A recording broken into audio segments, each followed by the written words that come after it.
Venezuelan political analyst Liz Rebecca Alarcon. Liz Rebecca, we thank you so much for joining us. The White House is asking for Venezuela's electoral authorities to release full, transparent and detailed voting records. In your opinion, how likely is that? We are going to continue to see Maria Corina Machado and Edmundo really push for that. That was something that was an enormous win, and that really, from the 24 hours from when the Maduro government announced the false results of the election late on Monday until yesterday afternoon, those 24 hours were crucial, where the opposition was really enacting their legal right to have representation and presence at each one of the polling stations and to receive those copies of those tallies, which they now have. They have now published online, and not only for the international community and for the international media to see, but for each Venezuelan to be able to put in their information and be able to verify their vote. Yeah, we continue to see those large crowds in opposition. What role do you think that the international communities like the U.S. should play in situations like these?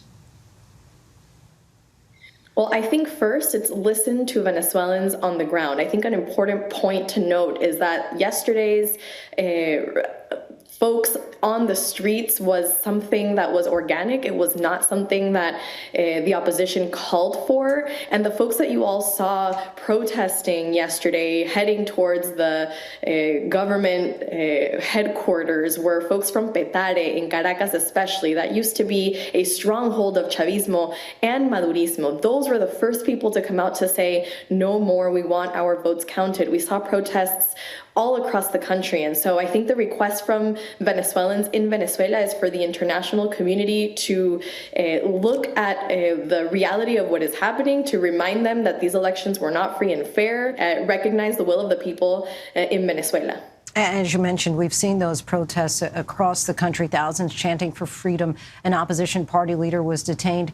Is there a future for Venezuela that has free and fair elections? And how would that happen? You know, absolutely. Your last question was asking what specifically is the role of the U.S. And I just want to remind everyone about some context of how we're even here. We know that in 2024, really the entire year, there have been many conversations led by the Biden administration to push the Maduro government to have these elections, and that was the condition under which the sanctions that were in place would be lifted.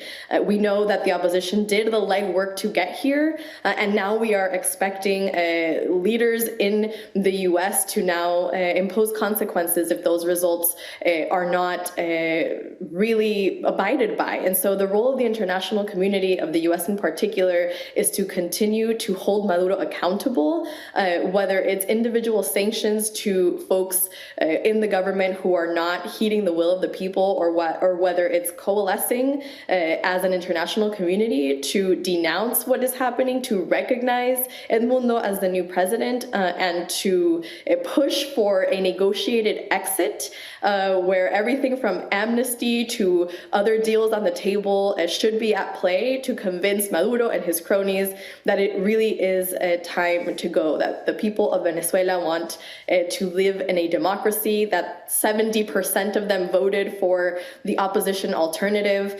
And so I really do think that there is a big role, not only for the United States, but for neighboring countries to push for a negotiated exit. I think that's what the opposition deserves, expects, and the ground game and the popular will has shown that.